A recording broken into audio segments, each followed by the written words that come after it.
60 to 70% of demand variability can be explained by events. We're working with this restaurant brand, very large, well-known brand. We told them one story and it blew their mind. Guess what? This baseball game had a minimal impact on your business. It was 30,000 people, but it's happening within 1 mile. Here's what absolutely crushed you. It was a 1,500 person event for youth basketball. Why? Their restaurant is split up between arcade and a bar. Parents want to go have a drink after the tournament, and kids want to play the games. If you use us, you're going to know what to do on this particular day. If you don't, you're going to do the same things you always do. Today on the Restaurant AI podcast, I'm joined by Campbell Brown, CEO and co-founder of PredictHQ, the company that's mapping out the cause and effect model of the world's economy. They track millions of events, think weather, sports, holidays, concerts, and reveal how each ripple drives demand across industries.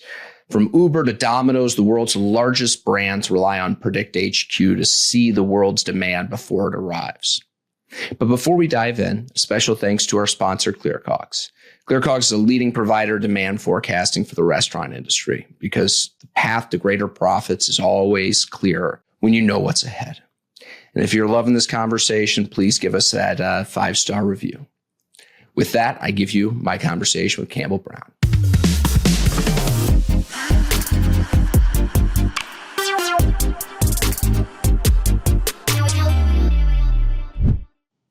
Campbell, welcome to the podcast. Glad to have you on. Great to be here, Matt. All right. So you are the forecasting and events guy. I've got to ask, how real is the Taylor Swift effect?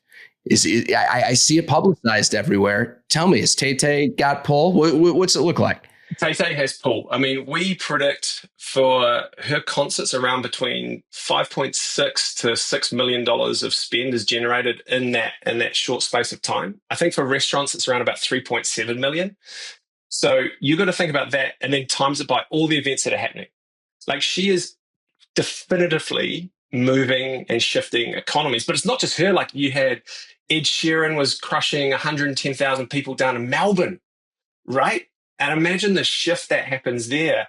And look, dude, one of the funny stories that actually made me think about a new product is I was in Auckland, New Zealand. So I'm from New Zealand, originally Hawke's Bay.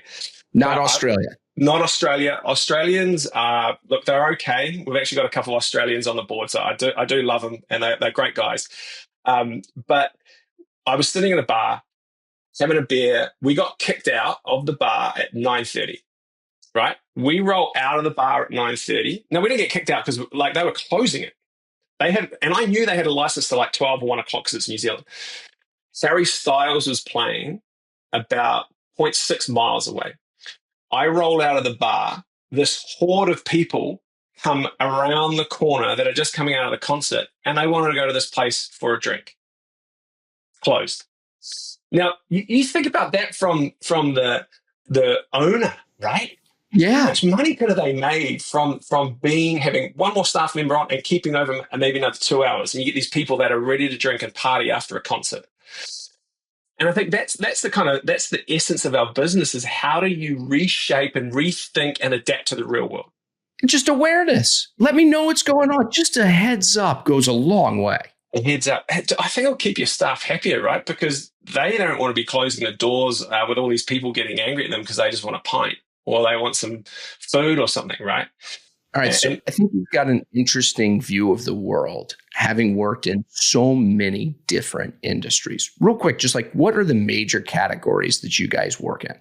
Yeah, we work in travel, hospitality, mobility, retail. Within retail, we work with a lot of QSRs like Chipotle, Domino's, Wingstop, BJ's, any number of the big brands, and also platforms that serve SMBs as well. So Toast is a customer of ours. But yeah, we work across a broad range because think of it this way, is every single business is impacted by events, whether it's a war, whether it's severe weather, whether it's a concert, whatever.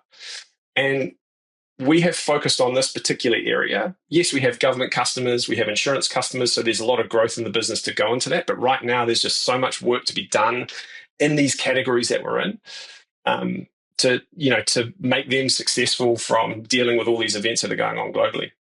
And that's how you started out, as events, right? Just a way to get a categorized list of all the events going on that might affect you. Totally. How do you even get into that? You guys have been doing this for like, what, a decade? What was the origin? I actually think the origin of it was, so the first startup that I was involved with, we started with 5 other guys, and we were doing, in New Zealand, this is 2010, you'll probably hate this, maybe. We did a Groupon clone in New Zealand called Grab One, right? Okay. And so we scaled that from like 5 of us to I think about 120 of us. We were the biggest in New Zealand. I think we had like 95% market share. And during that time, what we noticed is you could create events out of thin air and say, hey, it's sushi day, and absolutely crush, because you created this moment in time, right? And we would use those moments to get better conversion rates on our email. We were one of the first in Australasia to use an algorithm to adjust our emails for who was opening it. So we're sending like 2.5 million different templates every single morning. And that got me thinking about data a lot. And then once we exited that business, I was kind of a little bit lost. I think I tried to do a real estate full life cycle startup. By the way, not to interject, but what happened to all the Groupons and Living Socials? Are they still around? Groupon is. Living Social's not. Look, we saw. I remember the day that I knew that it was a great idea for us to have sold the business, and it was we got a that review. Might be the best feeling ever. I'm so glad I sold the business. Yeah, it was good, and props to Shane who did that. He saw the writing on the wall as well, because there were diminishing returns, and those diminishing returns were a customer reviewed and goes, hey, I went to this restaurant and they had cut the chicken breast in half, whilst other people got a full chicken breast. I got half a chicken breast because I was coming in on a daily deal. And I think I got it from both sides. Yeah, I'm sure. I got it from both sides. And I was like, man, like, good. And so we got out of that. And then I was knocking around, and I met another guy who had built this amazing travel company globally. And he wanted me to come help him out. And I started with 1 day a week, 2 days a week. And I eventually went 5 days a week. And we had this thing. I said, look, I'll help you sell the business, but during this time, I want to find a global idea that will reshape travel, etc. And so I said, you've got 2 years of my life. And I think about 2 weeks before we got to 2 years, we sold the business to Webjet. And I spun out another business, which is today is PredictHQ. So we were doing car rentals globally, right? There's these peaks and troughs in demand. Yeah. We would see Miami, there was a flood, so we had no demand. We saw a G20 summit in Canberra, Australia, surge demand, not only because of volume, but price, because these politicians are renting out cars for like 2 or 3 weeks. And we're like, there's got to be a smarter way to do this. And so I created this really, really baseline product with my co-founder, Rob Kern. And what year is this? This is 2015. Okay. Right? So we got out of the business. We fully got out of Online Republic. I got out of there fully in middle 2016. In 2017, we moved my family here to the US because Uber became a customer. I needed to be here. That was the way to go. But yeah, we just saw these things were going well. You moved to San Francisco, get closer to Silicon Valley. Going well is probably an overstatement. I think we had 56K in revenue, and I think, which was a one contract with Uber at the time. But it was not a bad first customer. Great. And dude, they're still a customer today. They have stood by us. We have delivered probably billions of dollars worth of value back to them. Right. So I always find the first customer to be fascinating, right? Like, how do you talk about the product with them? What is it that they saw in you that they're like, we're Uber, who I think is pretty famous for doing everything in-house. We're going to go work with this other company. Like, how does that even happen? Yeah. I mean, every single one of our customers, in terms of enterprise customers, have tried to build some form of basic event capability. They know that they can't answer a lot of their volatility. Uber was one of them. Uber had tried to build this themselves and failed. And so when we talk to them, a little tip for any budding a founder who's trying to build something is we actually help them visualize it. So what we did is we worked with a guy who helped us to build a mock-up of what it would look like if the Uber app, both driver side and rider side, had events built into it. Right. And we went in there and we go, hey, look, imagine if a driver could know 2, 3, 4, 5, 6 days ahead that there was this really large event near them. And if you could get them to drive for you, you would improve pickup times, you would get more of the driver pool. And that was actually enough to then go, oh, actually, if we did this at scale with you, that could be huge for us. They took a punt on us because our data quality at that point was not that great, but they worked with us, they helped us, and we really learned a lot. So even though the value of Uber is goes deeper than just the ARR you generate from them. Yeah. Why is it so hard to aggregate and standardize event data? I mean, it seems like it'd be publicly available. Yeah, and look, it is. And this, but the thing is, like everyone. It's, there's those problems where you're like, look, I reckon I can do this. And they scratch the surface and then all of a sudden it just explodes. And so I'll give you an example. Back, Google tried to take us on. So Google had a crack little team in there, and they had Expedia as their first customer, and it's Google, right? By the way, if I had $1 for every time a venture capitalist asked why doesn't Google do this? It's nice. It's nice to know that you went head to head. They did. Yeah. Dude, it was the darkest and the best moment. Because at the time, it was like, cool, validating, right? And then what we knew is we knew that if you just take raw data that has not been cleaned, that you're not predicting the attendance, you're not predicting the spend, you're not doing all the heavy lifting for your customers, it's just a data grenade. And it's just going to blow up in their face. And that's what Google did, is they just took this data grenade, they threw it over the wall, it gave it to Expedia, and it just blew up. Because how do Expedia know that this event impacts them? They don't know. And I think the tricky thing with events is they're constantly changing every single day. So we're processing millions and millions of different things, like a new event, a cancellation, a postponement, an adjustment. Like these things are just so hard to break down. So we've spent millions of dollars just on our pipeline to consume and clean and enrich these events, let alone the predictive stuff we do. Just getting a clean error rate of 0.8% on our data, just getting that alone has taken so much freaking time, is boring.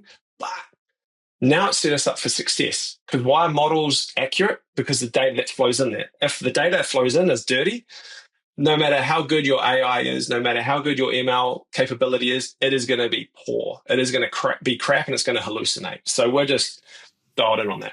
Well, that's one of the issues we run into all the time, right? Like we do ingredient level forecasting for restaurants. Their data is just low quality, right? You run into that. They've stocked out of products. We have a catering order. We manually entered it in wrong with the wrong name. Like just getting the right data is like half the work in some ways. Yeah. I mean, look, I empathize with you on that one. So we took the lessons we learned from consuming, millions of events around the world, and we applied it to the demand data that we consume. So we consume customers' anonymized demand data to do predictions for them. But what we actually started to find is that we were like, hey, this is major retailers. We're like, hey, this store has zero demand. So don't think that this is just your one or two chain restaurant. This is thousands and thousands of business. They have stores that have zero revenue. And we're like, guys, there's nothing coming out of this store. What's going on? Oh my goodness, this is broken. This is broken. So we're actually cleaning their demand data as well and telling them, hey, here are your issues, not just from the past 12 months, for the past 5 to 7 years. So, all right, you've got all the events, right? We can see everything that's going on, and we're going into forecasting. Walk me through what it looks like in retail. If I'm a, convenience store, if I'm a, I don't even know what you'd call a CVS type place. What does it look like when they actually operationalize this? Yeah, so what it looks like for someone like CVS is, when they come to us, they're like, hey, we know anecdotally that our stores are getting hammered by events, and we can't scale this capability because store managers might know about an event or they might not. And that doesn't work. How much it is just validating what they think, right? Like, we think this is a thing. Like, can you just prove it? Yeah, totally. Like, and we say to them, look, we've consumed so much demand data. Like, we know it's just a matter of how much and finding the ones that impact it. So for someone like CVS, it's like, hey, we can help. You have an inventory forecast. We can now incorporate our events and our features in that forecast to make it real world aware. So all of a sudden, you're like, hey, there is Tay-Tay's playing down the corner. You're gonna be out of stock of your water if you don't resupply. And that dynamic nature of understanding and being able to embrace the real world is kind of what we're here to do, right? Because a world without us is static. And they go, oh, like, to give you an example, these conferences for like, there's a dental conference that's like 30,000 people. It drives like millions of dollars for restaurants. It changes location every single year, sucking all that demand with it. So how do you adapt to that? Yeah, you're a city. You've never seen this before. You have no idea. And you're slammed. And like, you could be doing more covers because you've got the right staff on, you've got the food supply is all dialed in. And I think just embracing the fact that the world is super dynamic and we unlock that and they operationalize it by going, yeah, actually, we're going to resupply that CVS with water, with lip balm, whatever, because we know historically what has impacted them, so we can then predict in the future what's going to impact them and by how much. And we can also do a value quantification. So we can actually tell them how much money they're going to make. Interesting. That's a cool thing, right? It's like not just like warm and fuzzies going like, oh, we think this is going to improve you. Like, no, you will make an extra $30,000 in 6 months for this one store if you just do this one thing, let alone all the other benefits of having better customer experience, all these things that go along with understanding demand surges. How do you explain this to, a customer? Because, in some ways you're giving foresight, right? We can tell you what's going to happen in the future, but it almost comes back to the customer to say, like, how would you use this in your organization? Yeah. This is going to happen whether you like it or not. So you can either pull your head out of the sand and leverage us, or it's going to come for you.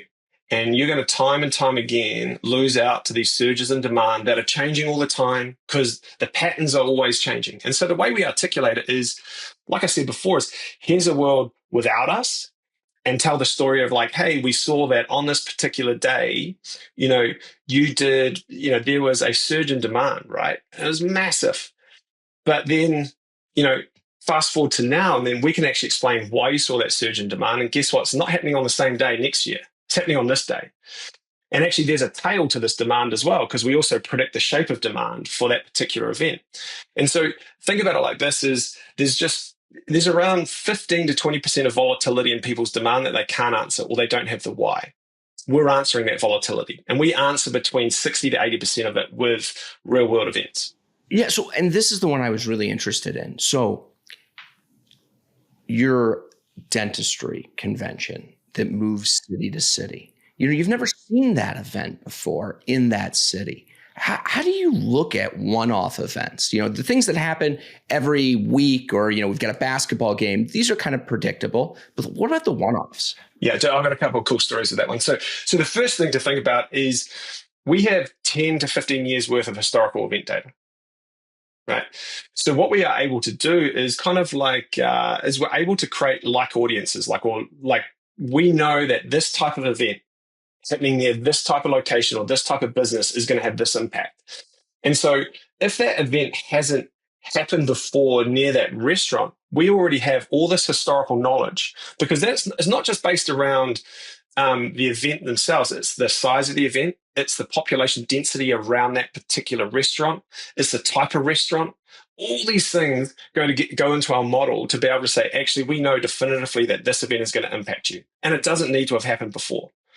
I think the real crazy one is we're working with this restaurant brand, very large, well-known brand, and they were like, hey, here's our demand data. And we're like, great, we did these predictions, and we told them one story, and it blew their mind. And the one story was, guess what? this baseball game had a minimal impact on your business. It was 30,000 people, but it's happening within 1 mile. Here's what absolutely crushed you. It was a 1,500 person event for youth basketball that was happening zero point 0.2 miles from them. Crushed them. Why? Their restaurant is split up between an arcade and a bar. And what it is parents want to go have a drink after the tournament, and kids want to play the games. You would never know that. Never know it. And I think it's the no one's cool. Super Bowl is going to increase demand. Yeah, get it. I get it. Although Super Bowl for some of our customers decreases demand by about 70%. Because people that cuisine. I'm not going to sit down for Italian dinner when I want to watch the game. Totally. And so this is the thing: is you've got to remove bias, and we use our models to remove bias and to actually say, well, no, here is what definitively is going to impact you. And that's the kind of critical thing. And we just do it at scale. We do this across hundreds of thousands of locations, from restaurants to retail for, and there's all sorts of use cases, right? And it's not just forecasting.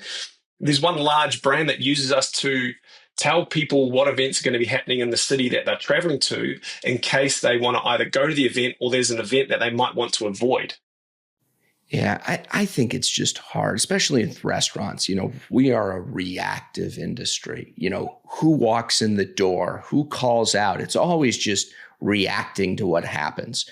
Being able to have any foresight to, by the way, you've got an event, just reminds me, oh yeah, I remember the farmer's market. Like, we should do a little bit more. It just having those little tidbits goes a long way.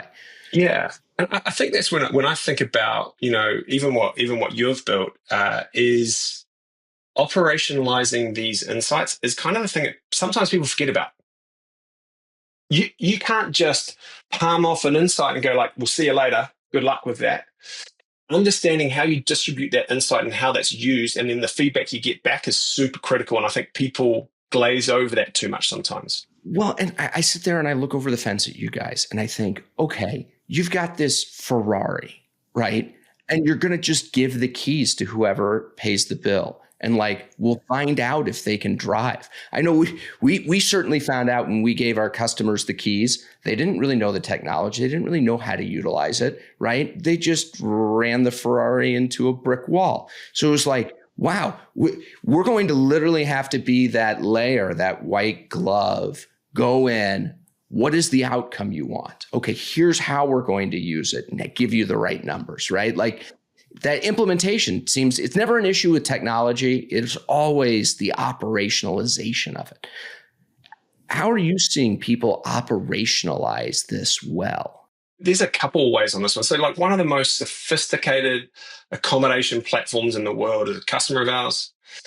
They started by simply using our API to feed in to their spreadsheets, which their city managers were using. Yeah. Dude, and I actually love that. The reason I love it is it was a clear, fast path to market. Now they're using us for all sorts of different things in there, right? Which is awesome. And what they're doing is they were able to go to their hosts and go, hey, Matt, you have an apartment in Boston. You should list it on this day for this much, because there's these 5 events that are going to impact your demand.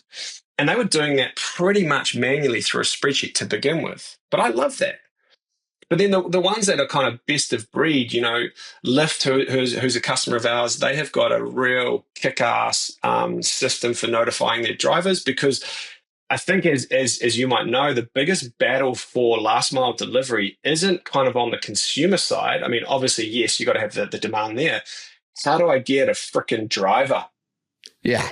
And if you know there's going to be a surge in demand and you can incentivize them through saying, be at this place or be ready for this surge in demand, that's a win-win.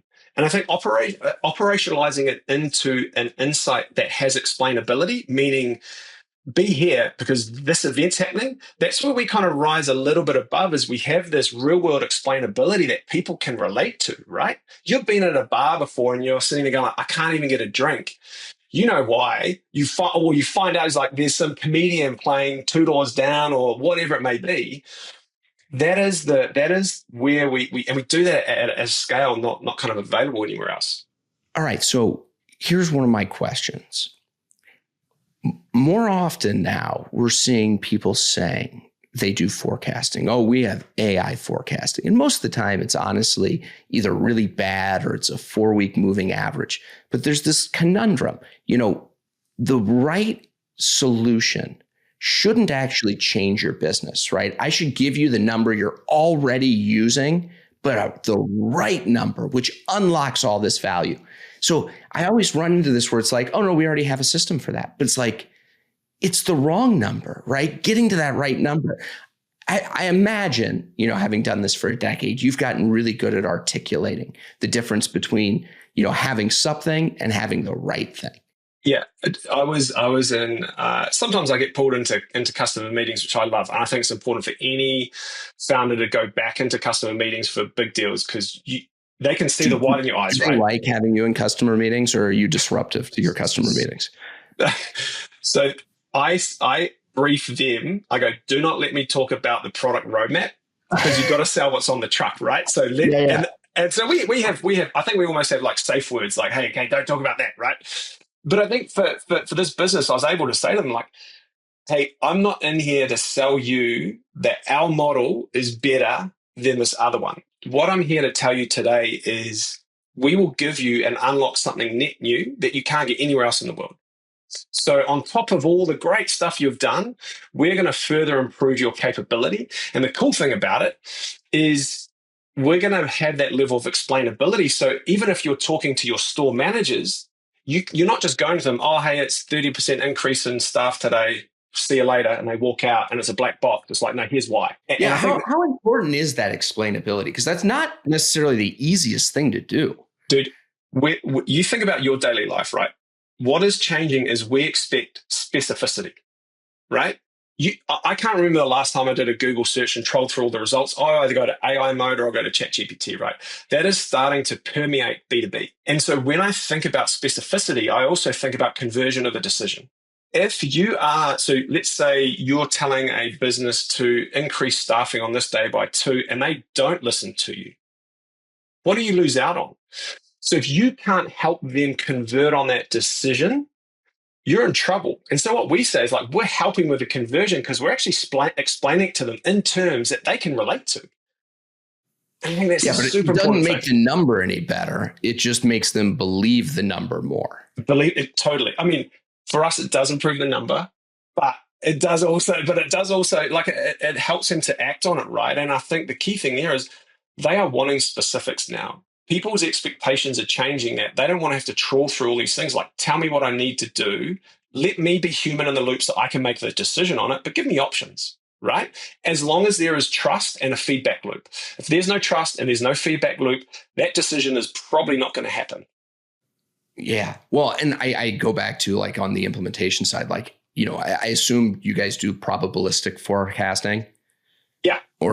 So like you have a range of different outcomes, right? Not everybody wants to choose the same spot on the normal curve. Like they may want to optimize for running out every day of product, or, they may want to, try and maximize as much revenue as they possibly can when this concert's in town. And like, let's just staff the hell out of it and have tons of food available and who cares, right? Like that I think is like, we talk about like, descriptive analytics and predictive analytics, that whole prescriptive analytics. How do you take the forecasts and make a better decision, more informed decision? I think is one of the biggest unlocks. 100%. There's so much. There's so much for people to process in a day as well. And so I think it's having authenticity and trust in what you're delivering to them. Because the way I see it is, I sent this to the team the other day. I said, actionable insights are what Google search is to AI mode, meaning actionable insights effectively is Google search. And where we're going as a business is we want to have businesses on AI mode, where we're giving specificity that has trust, that can convert. And so, where we're going is obviously we've built the phase one of the business, get loads of events. Phase two of the business was let's now do predictions on what events are going to impact businesses the most. And the next phase for our business is then to predict what actions people should take specific to that location and scenario.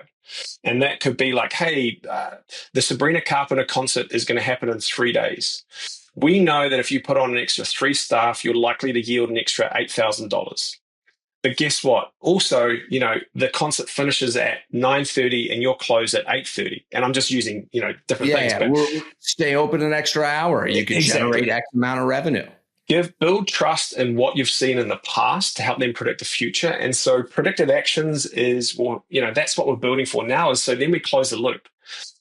Because whenever we do a predictive action, what we're running in the background is we're running a mini forecast for that particular location. With the value call associated. So scaling that up is super exciting. But people like you will be able to tell me is like, dude, the way you get, it's not sending a message and being job done. It's like, who should read that message? How should it be distributed? We're not getting into the distribution. We want to provide the action that we've predicted. So how should we distribute it? Should it be a text message? Should it be through the POS system? And I think that's where we see just so much value. And then who is the person that should be reading it and can make that decision? If you can give people the right information, the right person, the right information at the right time, it is just amazing how much, value, profit, revenue you can unlock. Yeah. Do you ever just wake up and think like, I'm not that smart? Like, how does this not exist in the world? Like, this seems like something that should be here. A little bit of naivety, a boatload of grind, and just the ability to eat a lot of pain is probably the way I'd phrase it. Because I think I see it in the customers that have tried to build it themselves. They always come here, we had this great idea of building it. I'm like, let me guess. You ran out of sources you could consume because you would have had to process and clean. And like, we had so many issues with that. I'm like, yeah, we just stuck to it. And it's taken us a little bit longer because we wanted to make sure this data was super clean. But now in a world where people are trying to consume clean model and clean data into their AI models to make them real world aware, it's paying dividends. But dude, we're not that smart. We are. I think Kiwis are too humble. I think we always say we're not smart, but we are super humble people. But we just have this sheer grit that we always want to push through and solve problems. And we just bring talented people around us to help solve those problems. So I'm just super lucky. I've got a talented team that I present them with a problem and we work through it and we get it done. And we just keep on building. Because dude, when you get to that point where you just get over that thing, and then all of a sudden you go, if we add this, then that compounds. And so the compounding value that we've been able to build over the 8 years, that's kind of been our secret sauce because we've got all this historical data. We've got $5.5 trillion of spend data that's flowed through our pipelines. So we've got this view of the world that no one else in the world has. And I think that's the unique thing. And we can use it to build new models. We can use it to build new predictions. Like we just got a patent for predicting viewership of sporting games. Now you go like, well, what? But we use that. We don't use it.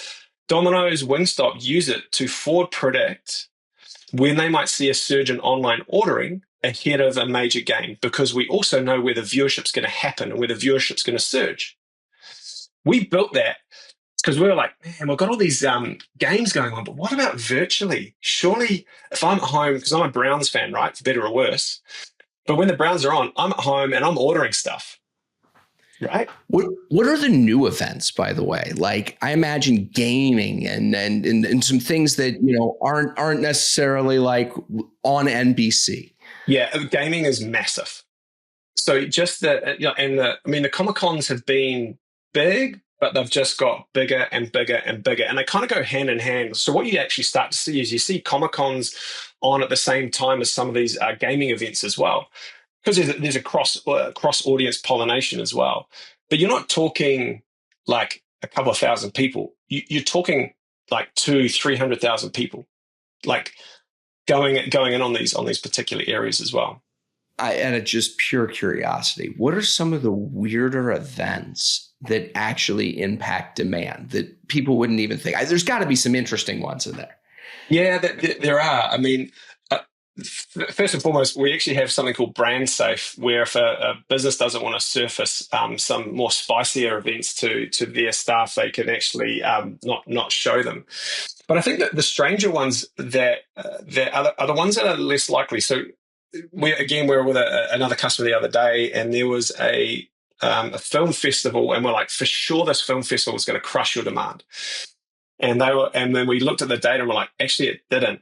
But consistently, and this kind of blew my mind. This is not really the weird one, but there's a farmer's market, and the farmer's market was across the road, but they are a grocer themselves, and yet they said the farmer's market every single Saturday is by far their biggest day. So people are going to the farmer's market, then going over to get supplementary food from this grocer. And so we looked at the data, and it's massive. And that kind of blew my mind. So I was like, if I go to farmer's market, why would I go to another supermarket or grocer? Right? But that's happening day in, like every single Saturday, and they're not preparing for it, which kind of blew my mind as well. They're still like, yeah, it's on, but we kind of don't really do anything about it.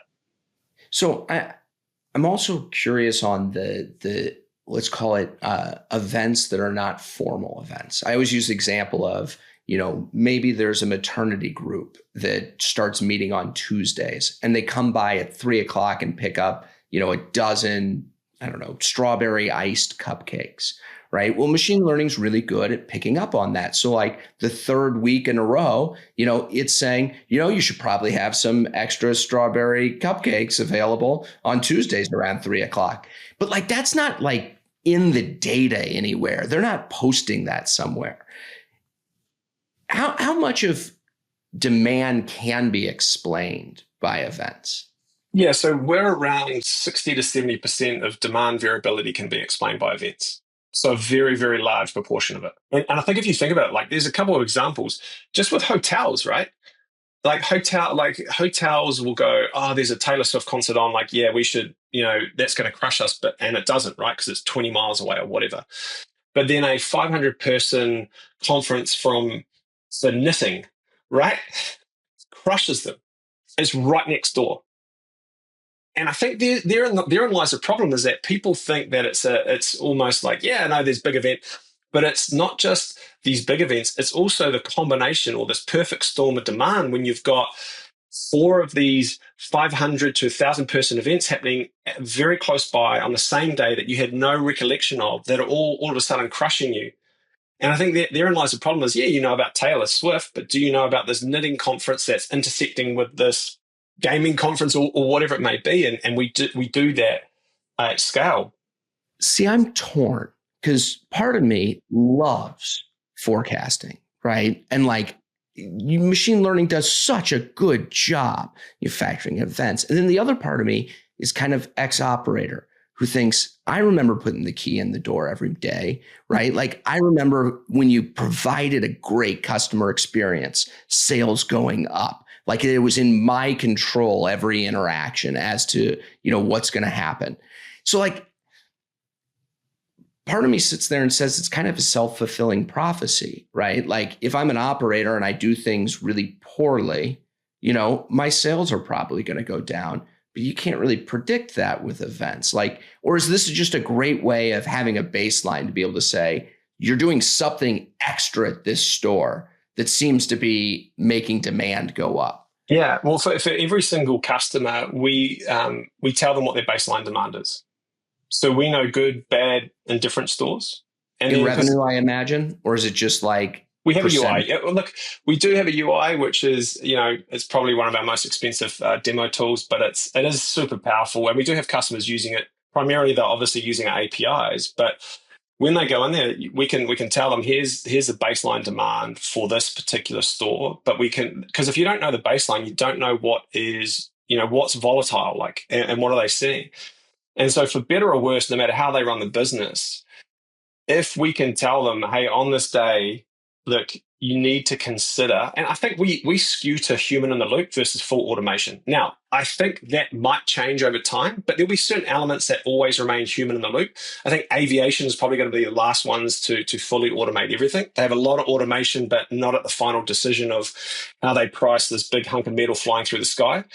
But for restaurant owners, is like, I think I go back to, you know what it's like to go to another bar or restaurant and not get a chair, and not get a table, or not get a beer.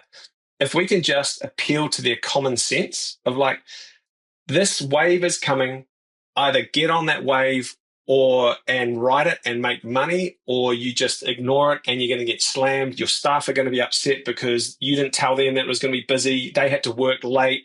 The cleanup's messy. Customers had to wait ages, and then the reviews get bad.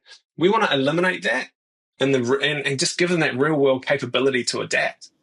Yeah, the analogy I use, is it's like NFL football, right? There's the analyst in the back that's like, the statistics say you should go for it on fourth down, right? And we move past that to the point where, like, today we will tell people, like, you should go, like, call the play to go for it on fourth down. But, like, if the quarterback sees a blitz coming, he can always audible and change the call on the field. Like, you should have that flexibility. Oh, totally. And I think that's where, people are very fast to jump on the automation route, and there absolutely are capabilities that need to be automated and will continue to be automated. But you don't want to take out that ability for people to adapt rapidly when things are going a little bit sideways, right? And give them the knowledge that they can actually make that decision. All right. So you guys, for everybody that doesn't know, API, what is an API? API is an app called an application programming interface. I think the best way to think about it is you have a capability and you have, let's say, software there. We will then put all of our capabilities into that software and elevate it. So if you're using, like, Uber's a good example. Like, so they have a driver-side notification. We have now enriched that notification to have events in there. So now the drivers go, be in this place at this time, ahead of time, and you'll make an extra X amount of money. Customers are happy because they're getting picked up time. Drivers are happy because they're making a bit more money. So we're augmenting all of these different interactions with their customers or with their users with real world aware capability. But the API drives it. It's how computers communicate with each other. Exactly. If humans do email, computers do API calls. Yes, exactly. And you guys are a API first company, which is interesting and probably really relevant with the large language models today. Yeah, exactly. So the way we see our tailwind at the moment is a lot of these large language models or small language models or foundational models, they talk a big game about synthetic data, but synthetic data only gets you so far because it doesn't understand that the baseball game is actually going to happen down the road, right? But because we're so flexible, these models can consume our data, our intelligence, and our features, and they can do it by accessing our API, and they can pull all of that into their models. So all of a sudden, their models become smarter, faster, and I think that's why people are using us, so they get competitive separation. Because if you use us, you're going to know what to do on this particular day. If you don't, you're going to do the same things you always do. And so being flexible to be pushed, like, Uber have got us in 5 use cases. Lyft have got us in 3 different use cases. Customers can unlock new value. So once you know what events are going to impact you, what cascades off that, you can do dynamic pricing, you can do forecasting, you can do operations, you can do emails, you can do whatever you want because you know that these events are going to impact your business. Do you sit there and worry at all that ChatGPT is going to become so good that it can, if I wanted to know what events are in the area, it'll just answer it for me every day? Yeah, the problem with that is it's just the faster way of what Google has always done. You can go into Google and search for events that are happening. How do you then predict how many people are going to be attending it? How do you predict the spend of it? How do you predict the radius at which you should search out? How do you think about the end time of that event? Because none of the events have an end time, so we have to predict that. How do you then get that into a forecast model? And how are you reprocessing it every single day? And then when you add all these things up, I think what it means is that verticalized AI is absolutely coming because you've got to be specialized in the area you are. And so it's not that I worry about it. What I think about is how can we leverage it to make us faster and smarter, because the value is not so much in the event itself, It's the infrastructure you build to extract value from it. So there'll come a time potentially in the next 5 to 10 years where event data is commoditized, but that's phase one of our business. The biggest part of our business and where the money is the models that help to power this, that are built on 10 to 15 years of event data, 5 years of demand data, which is not available for any LLM. So an LLM is not getting access to the data that we get access to. So if ChatGPT can do that, it's probably because it's going to be powered by us anyway. Yeah, well, and anybody that thinks that event data is just easy to get, I mean, go try and buy weather data. It's the weirdest gray market with a bunch of people randomly selling stuff. Like, it's not that easy. Yeah, no, not at all. And I think you got to focus on the quality side, right? So we had a customer, and they were like, we know what events are going on. We're like, great, let's test it. And they go, cool, we use this AI to get them. I'm like, great, so it's faster than doing Google. And they had 380 events for 1 month in this one city. And we're like, okay. And we go, great. Hey, so first off, there's about a 30% error rate on your data. So one event was a block party. There was 80 of their events. Okay, so one event represented, duplicated 80 times. Like, okay. We said at that same time, in that same location, we saw 3,700 events. You missed out on events in a total in terms of predicted attendance of around about 4.5 million people. So there's again, scratching that surface, and you begin to understand how vast and how much you need to do, and then the intelligence you got to build on top of it. Like, no one else in the world predicts attendance of events years ahead of that event happening. No one predicts the spend of it. No one predicts the end time. No one predicts how far out you got to search. Is it 0.2 miles for a parking lot? Is it 1 mile for a restaurant? Yeah. And not to mention the fact that there's all these knock-on effects. It rained for the last 4 days in a row. Totally. So the first day I had a big effect, but eventually I had to go out and pick something up from CVS. So I went. It is amazing how complex these get. I'm curious about actually implementing it. What does it look like for an organization to be working with you guys? How do they use it? What's that process like?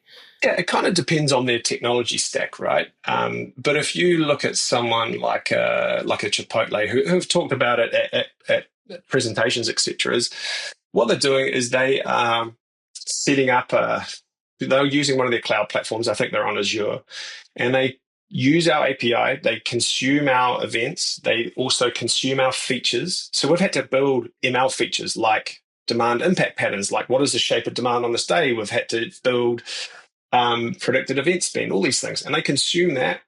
And then what they do is they then take these capabilities and they put it into wherever their forecast model sits. And their forecast model, it could be something as simple as it's in Python plus, an AWS capability like SageMaker AI, or it could be Snowflake Snowpark or whatever.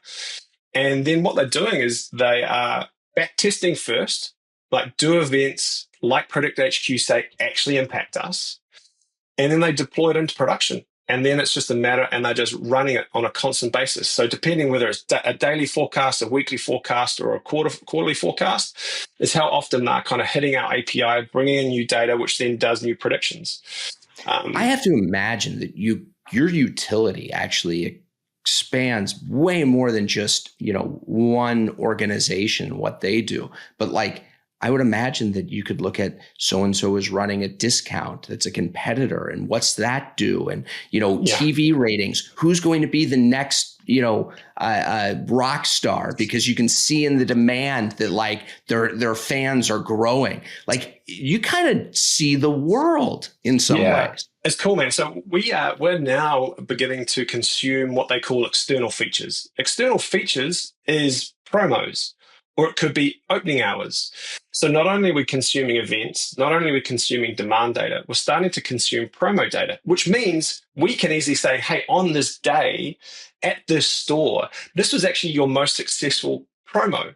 Now, why is that important? Is because one of our biggest growth sectors is actually marketing and advertising. So we have a very large billboard company out of Europe who are now consuming us into their activation platform. And let's use something other than restaurants. Let's say you're trying to sell a farming truck, right? like Ivico, I think is a brand. You can go onto this platform and go, hey, I want to target every single agricultural event that is happening anywhere in the world we'll recommend a 1 mile radius, and you will buy advertising for those billboards and show your truck with all these agricultural farming types at this particular event. That's phase one. Phase two is then to go, hey, use our Beam API to then predict what events impact Coca-Cola or this farming truck the most. And you can either advertise against those events when they happen again, or find events that haven't impacted you. So clearly you're not getting market share, and actually advertise to get more market share at these particular events.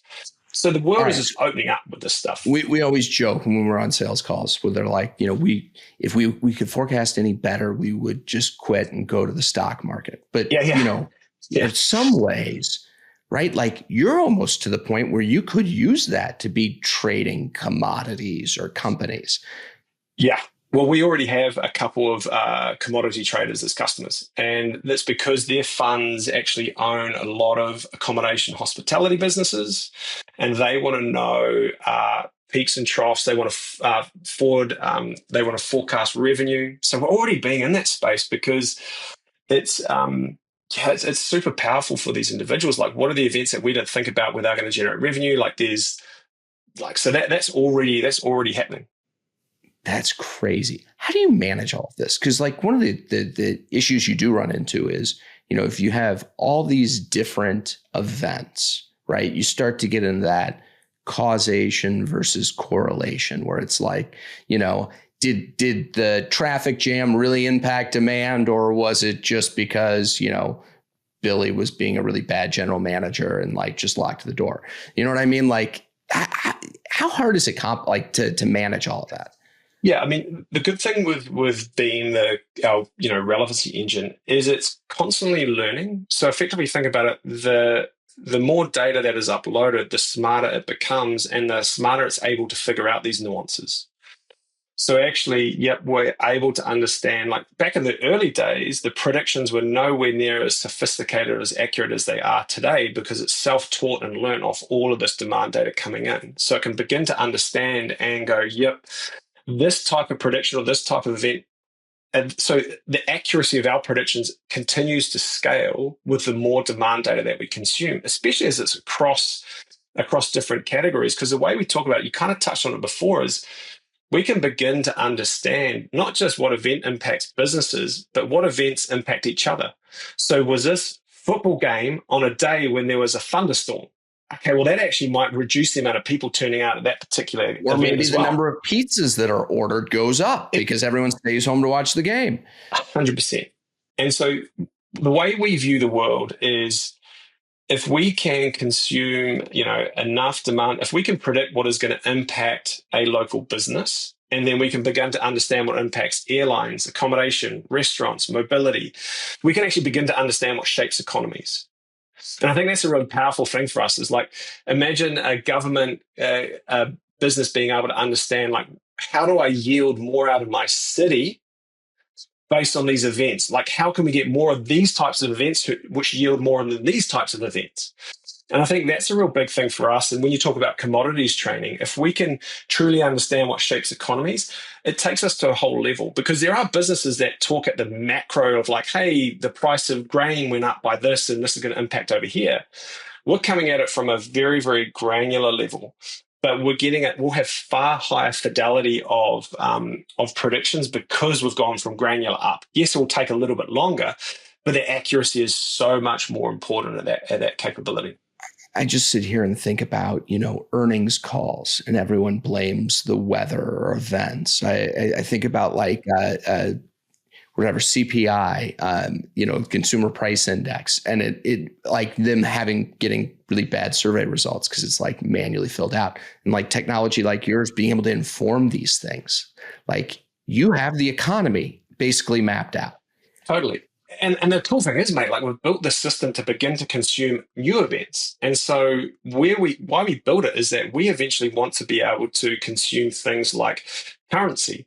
So I'll give you a really good example is what surged the most travel in Japan was because the US dollar was able to buy more yen, and it absolutely crushed travel, right? And so that's at a very macro level.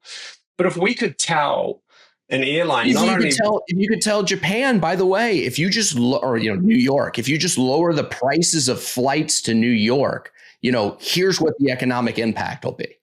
yeah, totally. And so we just see this as we're doing this because we're in a very capital efficient business, and you can't be everything to everyone immediately because you'll blow yourself up, right? And so we've taken down the categories we're doing now, and then we just build on top of that demand data. But our demand data now is also helping us to identify new event categories like protests and strikes, crush hotels, they crush restaurants, and they crush, in a bad way, parking. So now we're going to add protests and strike actions. Power outages impact hospitals. Right, let's bring that. Like, there's all these different things that are happening, and we can just begin and consume and consume and consume. So we have a complete view on the real world. And I think real world AI is one of those things that's probably not being talked about enough. But the person who is, love him or hate him, is Elon Musk, and he has one of the largest opportunities to build probably the smartest AI out there, because he has these cars driving around. He will soon have robots out there. He's got Twitter with the real-time feed. So that ecosystem is so untapped at the moment, which gets me out of bed. Dude, if I can make more of our customers real-world aware, dude, that is what we're here to do, because everyone just thinks that AI will do it. But if it doesn't have the fuel to actually understand it, how's it going to do it? You can't use synthetic data for the real world. Doesn't happen. I was in some ways, what you've been doing for a decade is collecting a ton of data, right? And it's almost overwhelming to do much with it. But this is where those large language models become so incredible, because now all of a sudden you can explain the data. It can explain the data to you and what it's doing. Like, that's really powerful. Yeah, and just, we can't, we're humans, right? Like, we want to know, we don't want to stare into black boxes and wonder what it's, we don't want it to hallucinate. We want to trust it, right? And if I can give you a viable answer that has been built on years and years of, blood, sweat, and tears to give you super accurate answers, that's kind of the killer thing for this stuff as well. So what happens if you get a model that literally understands the world and the economy, and you could kind of play with it? Like, what's that world look like for you? What do you do with it? Yeah, we're really considered at the moment, because we actually see that already happening, right? And so we have a lot of data that is privately held, not accessible by LLMs. And we are thinking about, what do the next, 1 to 5 years look like? Do we want to commercialize this capability? If we do commercialize it, what does it look like? I think the way we focus at the moment is, how do we generate value for our customers? Bar none. Like, that is number one. But you're sitting here going like, jeepers, every time these customers use our platform, it gets smarter and smarter and smarter and smarter for them specifically. Now, what answers can we begin to answer that no one else in the world can answer? And that, for me, is what, we've got another patent that we're building at the moment in the LLM space, which for me is like, if we don't do that, well, no one else is going to do it, because they don't have the capability or the data to do it. So we better build a pattern around that, so that for the next 1 to 5 years, we have that capability to think freely on the ability to do that as well. So super exciting times, man. Gets me super jazzed. I'm also, you freak out every morning, but I think those days are gone. You realize the limitations at the moment. You do realize where it's going. But I think AI for us is definitely a force multiplier, because we're the fuel for smarter AI, right? And we're just going to keep on compounding that value over time. And I do think that all of these models do way better if you can provide them some core truths. So like, if I can give you dependable, this is the numbers behind how, a football game affects something, right? It's going to give you a far better answer if you provide it with that information. Yeah, 100%. So yeah, man, like it's exciting. And look, I think restaurant owners are going to benefit from it. My one advice or bit of tip to them is, start embracing it on a personal day-to-day level. Just get it to solve a few things for you to get a little bit of your time back. Because what that means is that when you look to work with businesses that can provide you with additional capability, you've actually got a bit of knowledge there.